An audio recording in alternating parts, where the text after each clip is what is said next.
I froze. My hands trembled as a hotel room door slowly creaked open. The sound of laughter, her laughter, spilled out like a knife to my chest. I had come here as a cleaner, tired and broken, my back aching from endless shifts. I wasn't supposed to open this door, but I had to. The room number was too familiar. It was the same number my wife used to whisper on late-night calls when she thought I was asleep. And there she was. My wife, my paralyzed wife, the woman I had nearly killed myself working for, was sitting up in bed, her hair loose, her body moving in ways the doctors said it never could again, her arms wrapped tightly around another man. My throat went dry. My knees buckled. I wanted to scream, but no sound came out. My heart pounded so loud it drowned out everything else. The betrayal stung worse than 1,000 knives. How long had this been going on? Had she been lying to me all this time?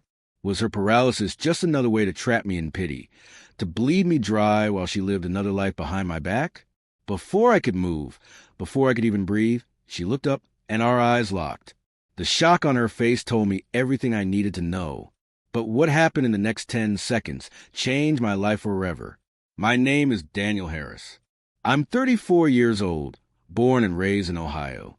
For most of my life, I believed in love, the kind of love that survives fire, storms, and pain. I thought I had found it in Emily. She was gentle, sweet, and always knew how to make me laugh even on the darkest days. We had been married for 7 years, and though we weren't rich, we had each other. That used to be enough. Things changed 2 years ago when Emily was in a terrible car accident. A drunk driver ran a red light, and her car flipped 3 times before it stopped. When I saw her in the hospital, hooked up to wires, her legs crushed beyond recognition, I thought I was going to lose her forever. The doctors told me she was paralyzed from the waist down. They said she would never walk again. I cried like a child that night, but I swore to her that I would stand by her no matter what. It wasn't easy. Our life turned upside down. Emily became withdrawn, bitter at her condition. The medical bills piled up, and I worked every job I could find. Construction during the day, delivery driver in the evening, and eventually, when nothing else was enough, I took a night cleaning job at a downtown hotel. I barely slept. My hands were callous, my body exhausted, but I kept telling myself it was worth it because one doctor gave us hope. He said there was a new surgery, risky and expensive, but if it worked, Emily might walk again. The price was insane, something I couldn't even dream of affording, but I pushed myself harder every day, saving every cent. I thought Emily appreciated it. She used to cry and hold my hand, telling me I was her hero, telling me she didn't deserve me, telling me she couldn't wait to walk again and dance in my arms. I believed her. God help me, I believed every word. But then little things started to change. She began making late-night phone calls when she thought I was out. I'd hear her whispering, laughing softly, but when I asked, she said it was just her sister. She grew distant, colder, almost annoyed at how much I worked. Sometimes, she even accused me of neglecting her, of not spending enough time by her side. And each time, guilt ate at me until I nearly broke. Still, I kept working. I thought love was sacrifice. I thought marriage meant trust. And then came that night. I was cleaning the 4th floor of the hotel when I noticed her name on the guest registry. My heart skipped. At first, I thought it had to be a mistake. Maybe someone else with the same name. But when I saw the room number, I knew. It was the number she always whispered on those late-night calls. My hands shook as I pushed my cleaning cart toward that door. My chest tightened with every step. And when I opened it, I saw everything. Emily, laughing, moving, in another man's arms.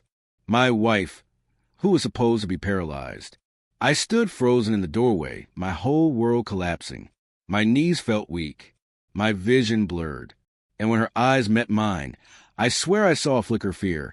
Not guilt, not shame, but fear. As though she knew what I was capable of if pushed too far. Then the man in the bed turned toward me. He wasn't just some stranger. He was someone I knew, someone I never thought I'd see in this kind of betrayal. And at that moment, something inside me snapped. That night was the beginning of a storm I could never escape. A storm that dragged me through lies, betrayal, violence, and a kind of revenge I never imagined myself capable of.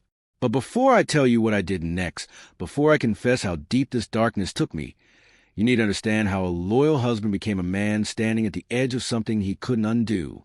You need to know how love turned into hatred, how trust turned into rage, how a man like me, who only ever wanted to protect his family, was pushed into a place where murder no longer felt impossible.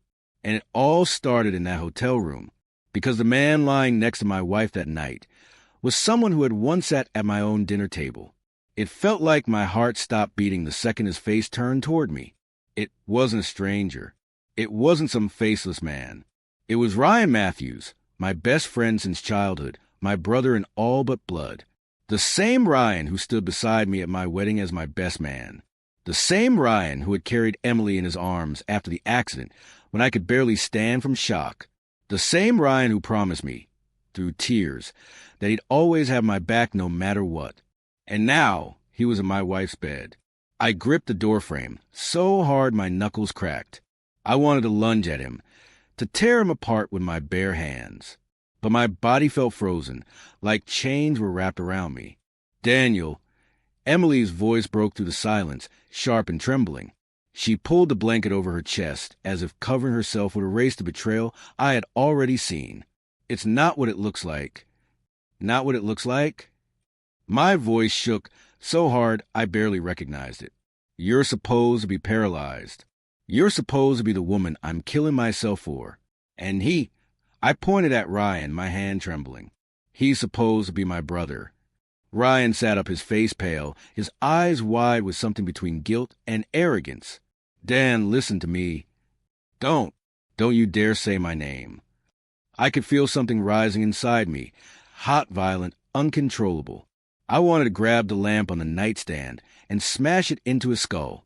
I wanted to drag Emily out of that bed and demand answers until her lies burned away. But I didn't. I stood there shaking, drowning in rage and disbelief. Ryan swung his legs off the bed, putting himself between me and Emily like he thought he needed to protect her from me. It just happened, man. We didn't plan for this. She was lonely. You were never home. You! I snapped. My fist flew before my brain could stop it, crashing into his jaw with a sickening crack. He fell backward, hitting the headboard, but before I could swing again, Emily screamed. Stop, Daniel. Please. Her voice wasn't weak. It wasn't helpless. It was full of power, the voice of a woman who had been lying to me for 2 years. That scream jolted me back. I stumbled back a step, panting, staring at both of them like I didn't even know who they were. 2 years, I whispered. 2 years of breaking my body for you. 2 years of sleeping 3 hours a night. 2 years of believing you were suffering while you were. My throat closed. I couldn't finish. Emily's face crumpled, but there were no tears. Just a coldness that made me realize she wasn't sorry. Not really. Ryan stood, rubbing his jaw, his eyes burning into mine. You need to leave, Dan. You don't want to do something you'll regret. Something I'd regret? No. The only thing I regretted in that moment was trusting either of them. I backed out of the room slowly, my hand shaking, my chest heaving like I had run a marathon. My world had ended in 10 seconds, and I didn't even know where to put all the fire raging inside me. The days after that were a blur. Emily didn't come home. She stayed with Ryan. I didn't call her, and she didn't call me. I couldn't eat, couldn't sleep. Every time I closed my eyes, I saw her laughing in that bed, her body moving in ways I prayed for, sacrificed for. I hated her, but I hated myself more for being blind, for being loyal to someone who saw me as nothing but a tool. And Ryan, my so-called brother. Memories of us as kids kept flashing through my head. Climbing trees, stealing candy from the corner store, swearing we'd always have each other's backs. How could he do this? How could he take everything I had left? I thought about going to police, exposing their lies. I thought about calling Emily's family, making them see the monster she had become. But in the end, I did nothing. I worked. I cleaned rooms. I delivered packages. I kept saving money for a surgery that no longer mattered, because what else was I supposed to do? For weeks, I lived like a ghost. Until one night, I came home to find something waiting on my doorstep. A letter. It was in Emily's handwriting. My stomach twisted as I tore it open. The note was short, cruel, and final. Daniel, I can't do this anymore. I deserve to be happy. Ryan makes me happy. Don't contact me again. Don't come near us. Forget me. There was no apology, no guilt, just a woman I gave my soul to telling me I was nothing. And that's when the darkness started whispering in my ear. Forget her? Forget him? After all they had taken from me? No, I couldn't just walk away. If they wanted war, I would give them war. A week later, I saw them together in public for the first time, holding hands, laughing, free, like I had never existed. And in that moment, I made a decision that would change everything. Because if they thought they could ruin me and walk away smiling, they had no idea what I was capable of. That night, I went to the police station, not to report them, not to beg for justice, but to file a report that would set the stage for the first act of my revenge. The officer behind the desk didn't know what to make of me. My hand shook as I filled out the report, but I wasn't there to file a complaint about cheating. No, I was smarter than that. I told them I suspected fraud. I said my wife had been receiving medical benefits, disability checks, and donations for her condition.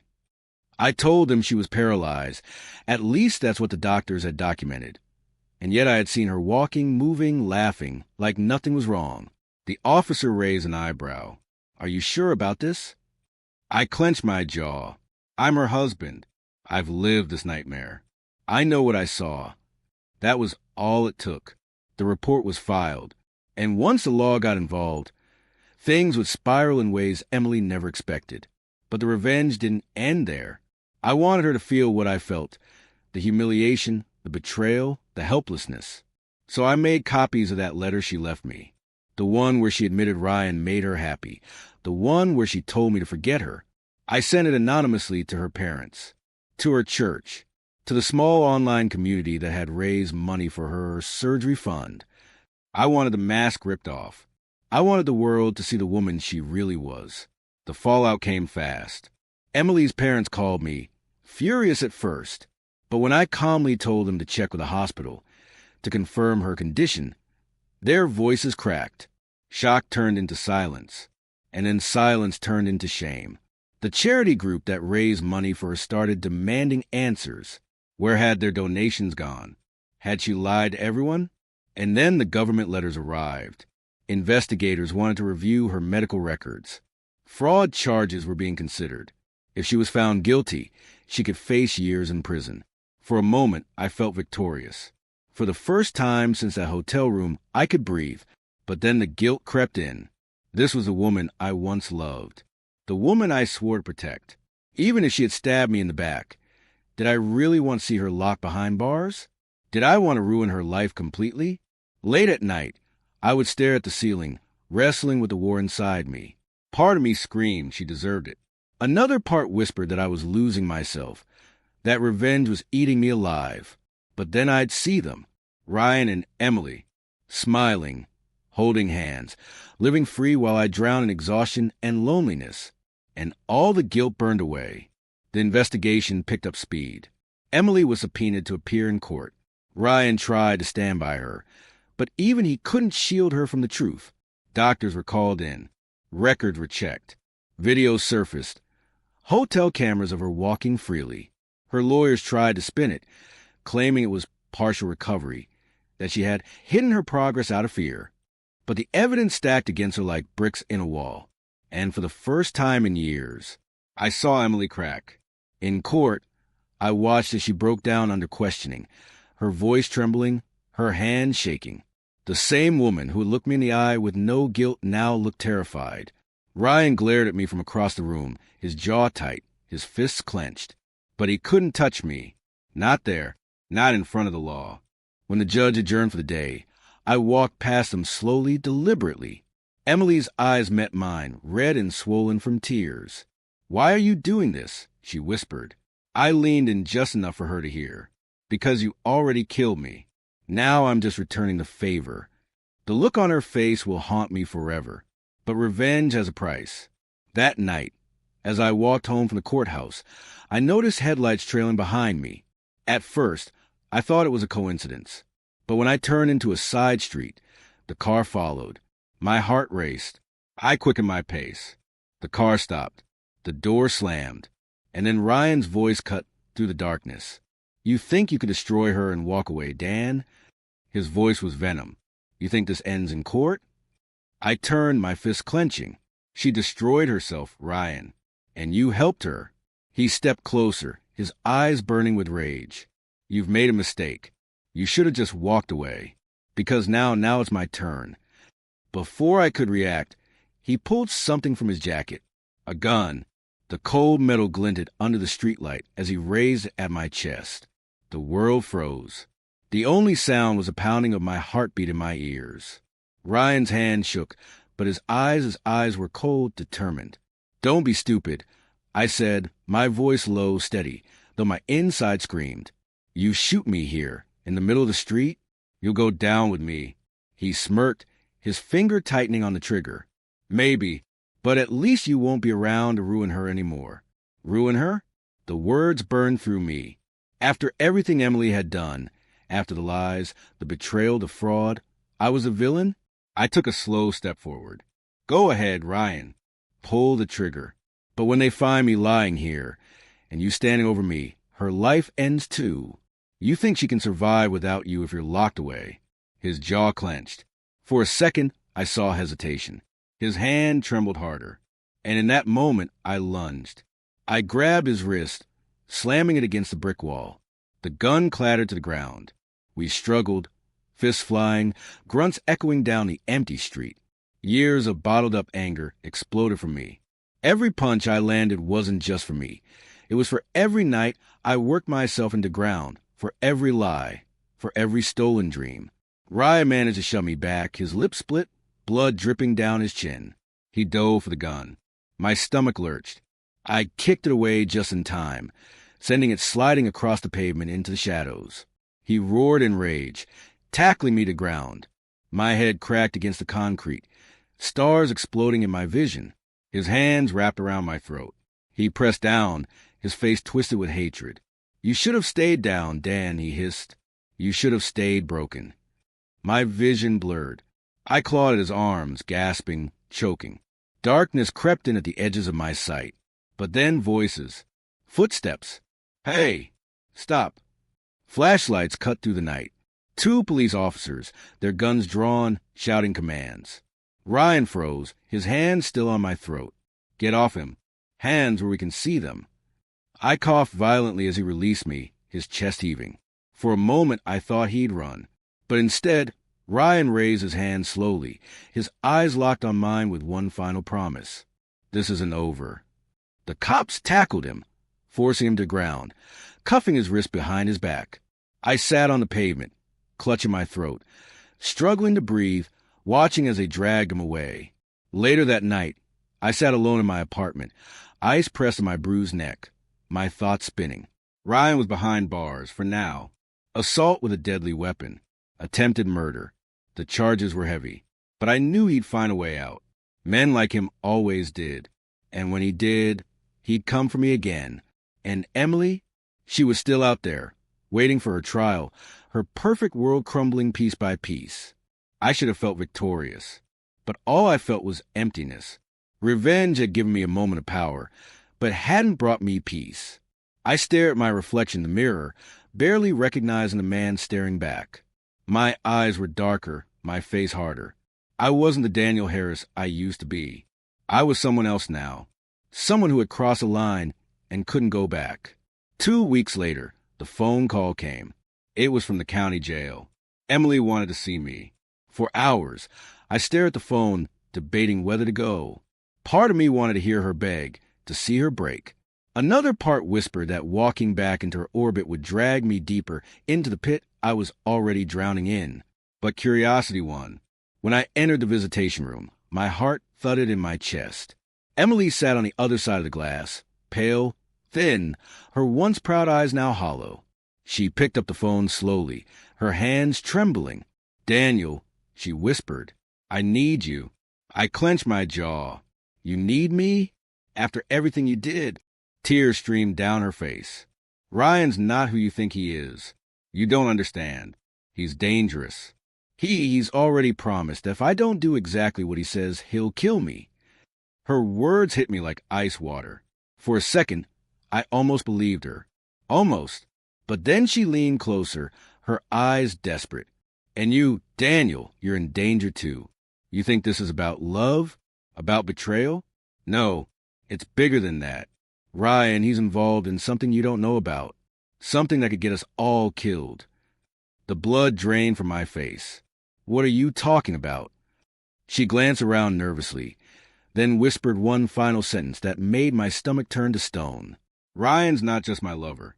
He's a criminal, and you've just made yourself his biggest enemy. Her words echoed in my ears like a gunshot. Ryan's not just my lover. He's a criminal, and you've just made yourself his biggest enemy. I gripped the phone tighter, my knuckles white. What do you mean? What kind of criminal? Emily's eyes darted around the room, like she was afraid someone else was listening. He's into things that don't make sense at first. Drugs, money laundering, illegal weapons.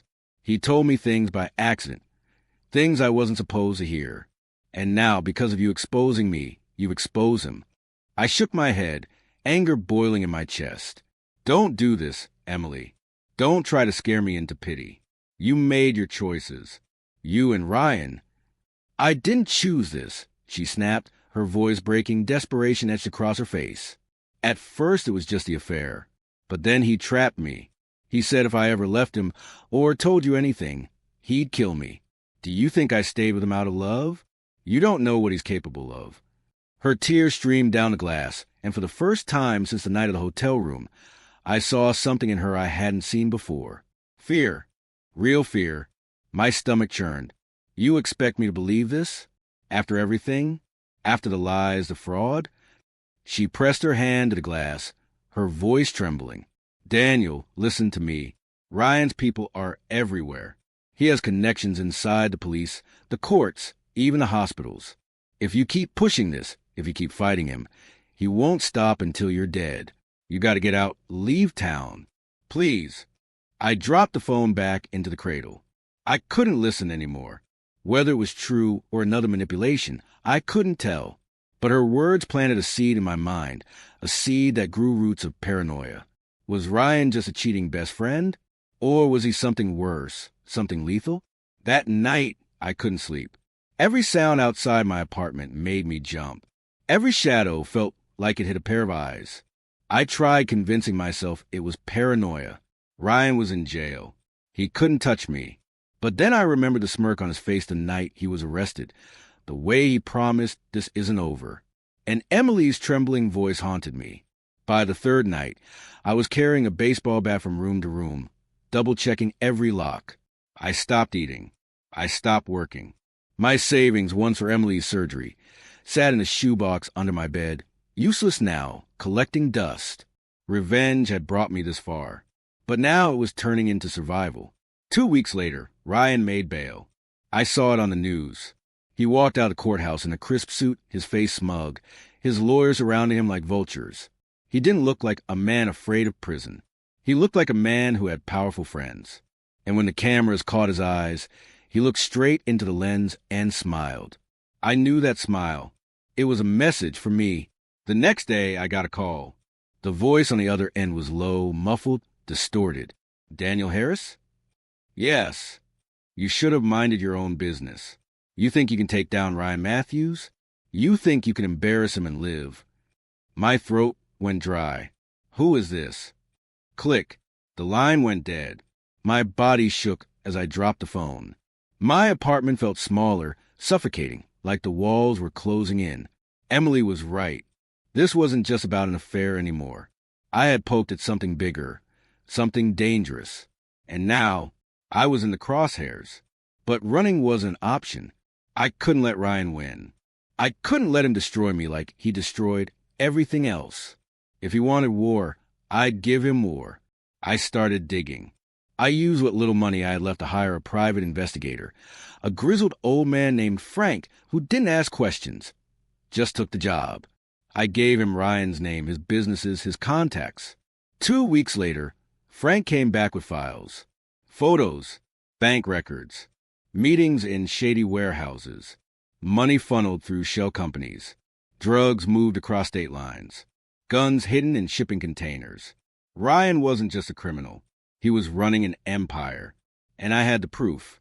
I stared at the files in my trembling hands. I had enough to bury him, to make sure he never saw the light of day again. But before I could decide what to do with it, before I could even breathe, my front door exploded inward, was splintered. My body flew back. Men in black masks stormed in, shouting, guns raised.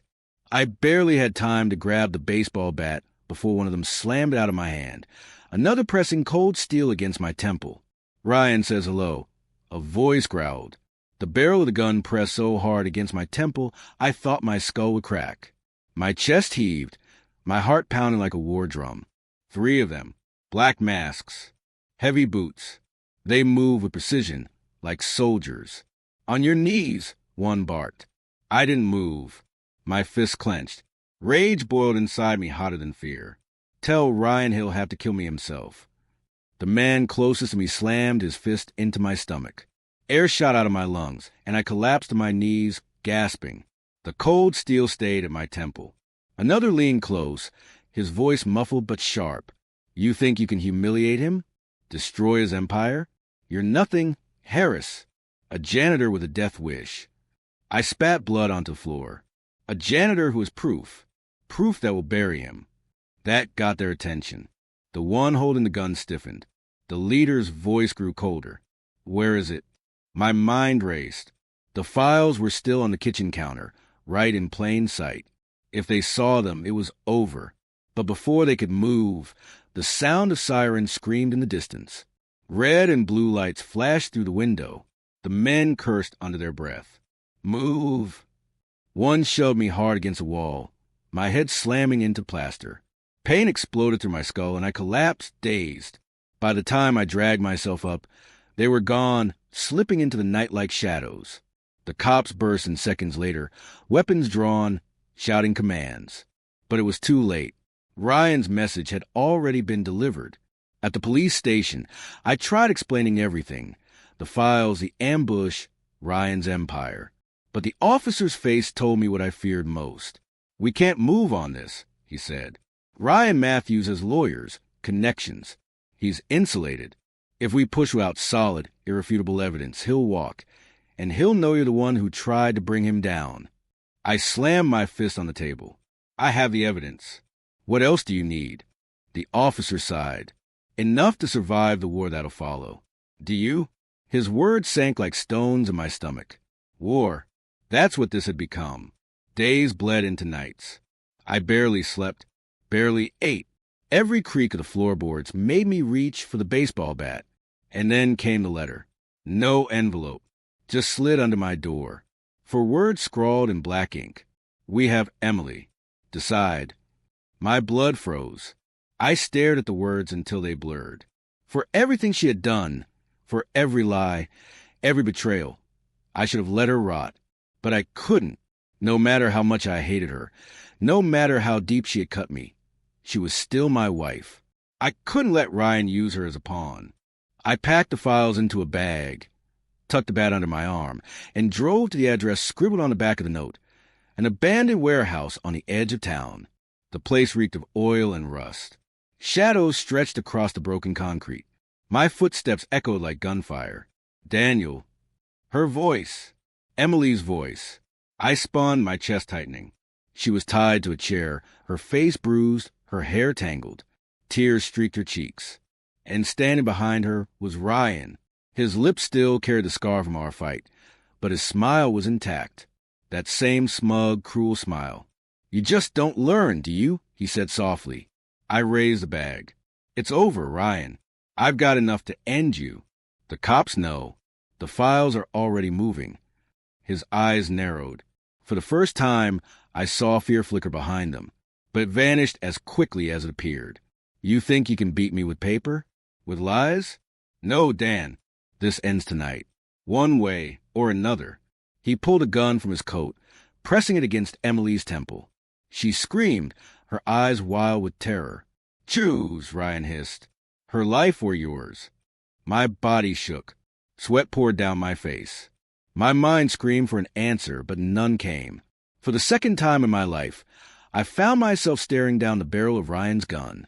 But this time, there would be no hesitation. Because if he thought I was the same broken man he betrayed, he was about to learn how far I could go. Ryan's finger tightened on the trigger. Emily sobbed, choking on her own breath. My chest heaved, my mind racing. But in that split second, something inside me snapped.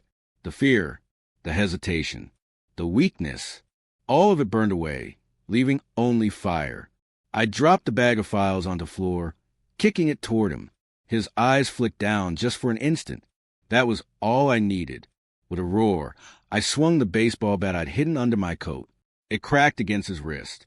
The gun clattered across the concrete. Emily screamed as Ryan cursed, clutching his hand. I lunged forward, tackling him to the ground. We hit the floor hard, fists flying, bodies thrashing in the dirt. "You ruined my life," I shouted, slamming my fists into his face. "You were never anything," he spat back, his blood spraying with every word. He was strong, but rage made me stronger. I pinned him down, my hands wrapping around his throat. His eyes bulged, his legs kicking wildly against the floor. For a moment, I saw it all flash before me. Emily's betrayal, his smirk as he sat across from me. The years of humiliation and pain. I could end it right here. End him. But then I heard Emily's voice faint, trembling. "Daniel, stop. Don't let him turn you into him." Her words cut through the storm. My chest heaved as I froze, my fingers loosening around his throat. Ryan gasped for air, his body shaking under mine. But I wasn't going to let him win. Not by becoming a monster like him. I stood, grabbed the bag of files, and hurled them onto Ryan's chest. "These are already with the cops. Your empire is gone. You're finished." His laugh was weak, broken. "You think they'll believe you? You think you've won?" I leaned close, my voice steady calm. "No, Ryan, I don't think I've won. I know I have. Because even if they don't take you down tonight, the world will know who you are. And you'll never sleep again, wondering when the knock on your door will come." His smile faltered. For the first time, I saw true fear in his eyes. I grabbed Emily's arm, pulled her up, and together we staggered toward the exit. Behind us, Ryan shouted curses that echoed through the empty warehouse, but they sounded hollow now. Empty. The police moved fast once the files hit the light. The press tore him apart. Investors fled.